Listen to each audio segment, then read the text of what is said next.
The new leader of the Ontario Liberals, Bonnie Crombie, is speaking with reporters at Queen's Park. We'll listen in live. Which will come early in January. Of course, I have a number of longstanding commitments, including wrapping up my budget, the budget of the region of Peel, and also some commitments. And then I'll resign my seat and commit myself full time here in provincial parliament. So I'm deeply honored that John Fraser will continue in his role as House Leader until we make changes if we make changes in the new year. But we have a lot of work to do going forward, and I'm just honored to be working side by side with this team. Finally, let me just say one thing about Doug Ford and his Conservatives, and that is that they are desperate and flailing. And of course, they want you to be talking about me. They want everyone else to be talking about me rather than their lame attack ads. Because of course, we know that tomorrow there's an Auditor General's report, and it's going to show more of their corruption. They've hushed the City of Toronto on their Ontario Place fiasco, but they're not going to hush me or this incredible team. So every time you see me, I'm going to spend my time and my energy reminding Ontario that they deserve better than Doug Ford and this very shady, scandal-plagued government.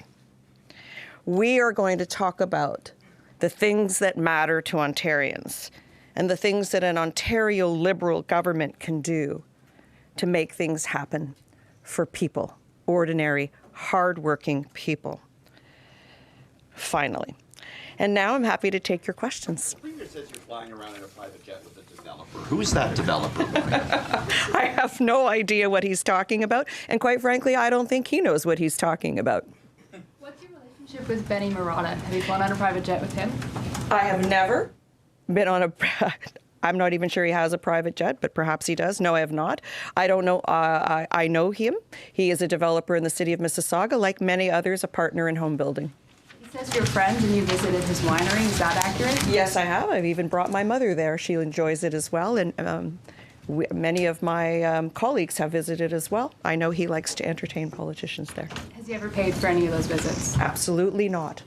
Is there some irony that Doug Ford is attacking you for apparently a privileged lifestyle when he has a cottage in Muskoka, a place in Florida, and a beautiful home in Etobicoke? Let me just say that I have worked very, very hard in my life to achieve everything I have. I have earned every single penny. I have been not handed a political dynasty, nor have I been handed a business that has been built up for my offspring to run. In fact, you mentioned in your acceptance speech that you actually grew up under difficult circumstances. I have a very humble beginning. My parents and grandparents came from Poland. They lived initially with my grandmother's sisters until they could afford a down payment on a house, which was a large house in the High Park area. The only way they could afford the mortgage was to rent out rooms. We lived in a rooming house. I shared a room with my mother. And it was a very simple existence. There were no cottages. There were no holidays. There were no dinners out. There was no family car. We took the streetcar everywhere we went. And my mom remarried later in life when I was a little older and we moved to Etobicoke. Her husband was a real estate broker and we had feast or famine. But I had a very happy life, enriched in the values of hard work and being a new immigrant. They understood hard work and family values is what I was trying to say. So does this seem like a dirty attack to you, or is this just good old politics? You know, I don't want us to be distracted because this is the Ford government's attempt to distract from the issues at hand. They are flailing, they are desperate, and tomorrow they expect a very negative Auditor General's report, so they're trying to change the channel and put the focus on me, whereas the focus should be on them. You said you were going to raise $1 million by the end of this month. Are you asking people who donated to your leadership campaign to now make a donation to the party? We are asking everyone. I actually haven't had the time to make any asks yet, but I know that the party is out making the ask. It's on all the social media. We're asking people to contribute. We'd like to raise, our goal is to raise $1 million by the end of the year. When I catch my breath, I may send some notes out myself to say, please, you have donated to myself. I'd like to encourage you to donate to the Ontario Liberal Party so we can go forward. The PCs are also attacking you for fundraising, saying that you're raising $1 million to pay for your salary. Do you find that ironic? $1 million Since they have salary. I'm the $1 million girl. fundraisers? This party is going to need to be well financed. We are being out fundraised 10 to 1 by the Conservative Party. So we need to get to work so that we can define who we are and be ready for what's coming and prepare for the election in 2026. How much will you pay yourself? I haven't had that discussion yet. I'll look at to see what's competitive here and model myself after that. But when will you start paying yourself? Will you take a salary while you are still the mayor of Mississauga? Absolutely not. Not till I've resigned my seat and I'm here full time. When? So, are you not taking a risk by not immediately resigning from the mayor's office? We already have Paul Calandra saying that you weren't here the first 2 days on the job, and that your dedication is all over the place because you are abandoning the people of Mississauga while also not taking control of the party as soon as you get it. Like, is this not a liability for you? So I am very committed to my job. I take my job as mayor very seriously, and I will take this role very seriously as well. But all in good time. I have to wrap up my budget. As you recall, when John Tory resigned, he came back to shepherd his budget through the City Hall of Toronto, and I would intend to do the same. It's a serious job. It doesn't end the next day. There are a number of things that I will have to wrap up properly. Mayor Crombie, on a different subject, on your day job, actually, your current day job, are you, we saw the Brampton mayor saying that de-amalgamation could cost $1.3 billion. You've disputed that figure.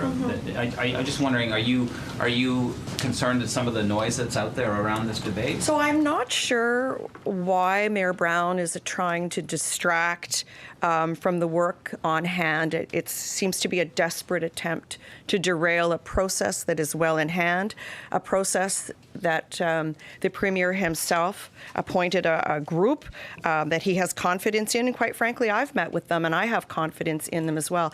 The Premier and I don't agree on a lot of things, but we do agree on dissolution of the region of Peel.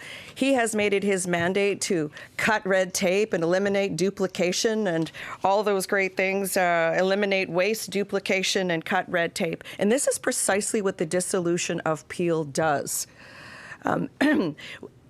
Always having a second layer of government creates a secondary bureaucracy. I was just listing for myself the departments that are duplicated because they're in both the city and at the region, whether it's planning, regional roads, the legal department, transportation and works, business services and administration such as finance, audit, HR, IT, real estate, comms. Just imagine the savings that could be generated, the efficiencies that can be generated if both cities were allowed to absorb those, because they already exist at our cities and operate. There are 170 single-tier municipalities in the province of Ontario. So there is no reason that the fourth largest city and the third largest city need to be coupled together. There is a process in place. It is working very, very well. I have confidence in the team that the Premier has appointed, and there is a process for reporting back, and I know they will make everyone whole and no one will suffer, or we will suffer all equally.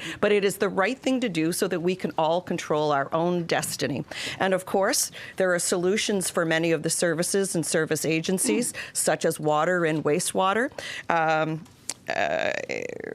Policing may have a different solution, etc. But I know that they will look for the best outcomes, and they are working very diligently and cooperatively and collaboratively with each of the CAOs of each of the cities and municipalities. Back to your new job, or your next job. Have you heard, you said on John Moore yesterday that you hadn't heard from Premier Ford yet, and I don't think he's put out any kind of congratulatory message that I've seen, which is unusual. Have you heard from him yet?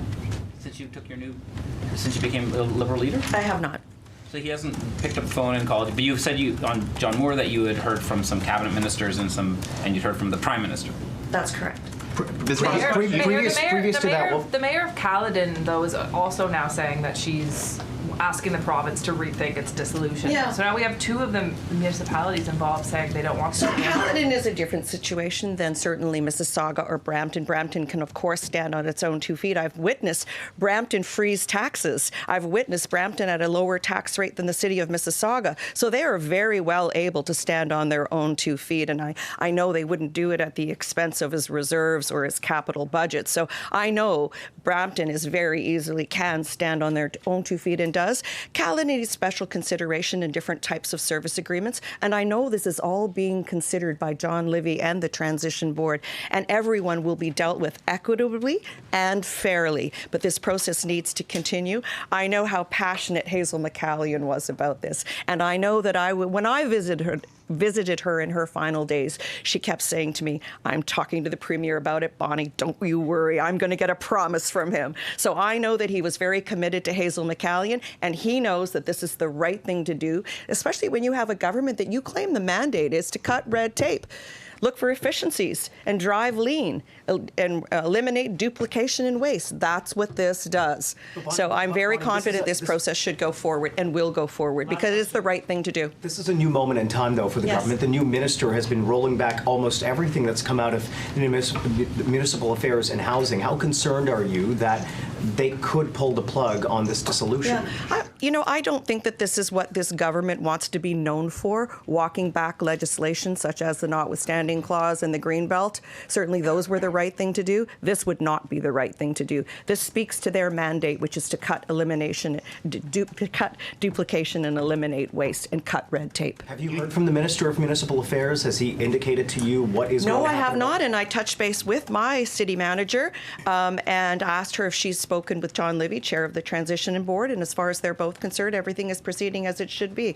I can understand Mayor Brown and Mayor Groves will have concerns. These are more properly addressed with the Transition Board, and the Premier at any time can ask for an update on how things are moving forward from the Transition Board. They're doing great work and they meet very regularly. It doesn't look like Mississauga is going to hit its the housing targets, the housing starts targets for this year, which means you're not eligible for any of the money from the building, what do they call it, Building Faster Fund, next year. How's that going to affect finances in the city? So the city, as you know, is very fiscally well managed. Our property tax increase should come in just over 2% at the region of Peel. It'll be a little bit different. Of course, we want to get housing built. Of course we do, and you know that tomorrow we'll be entertaining the fourplex motion, which will allow gentle density. So it'll encourage that investment of $120 million from the federal government.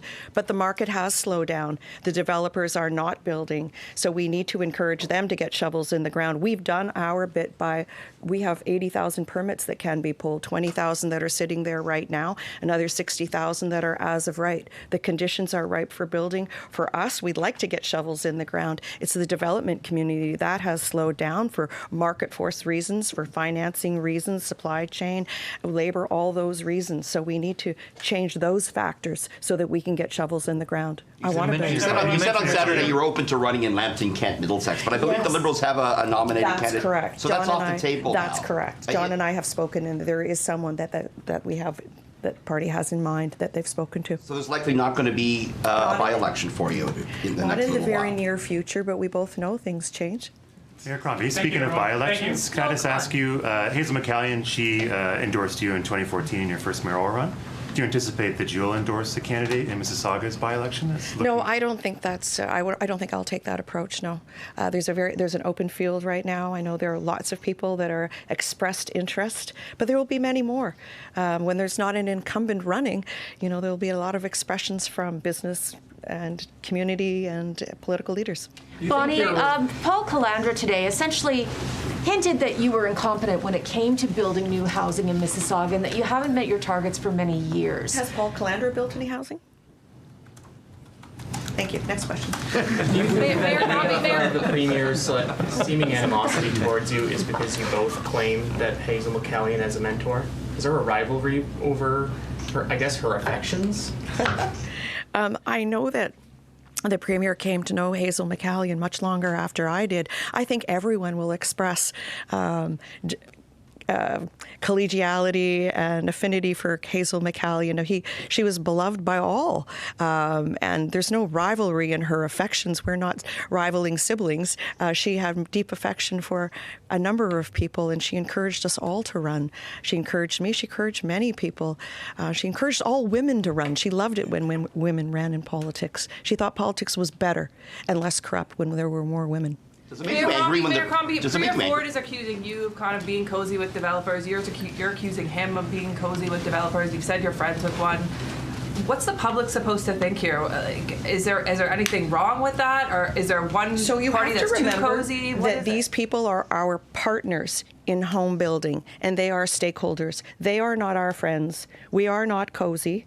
These are partners in home building, and we have relationships as we do with all stakeholders. There are no personal relationships. They are not friends. They are not invited to my daughter's wedding shower or her wedding. These are stakeholders, and they are partners, and we need to work with them collaboratively.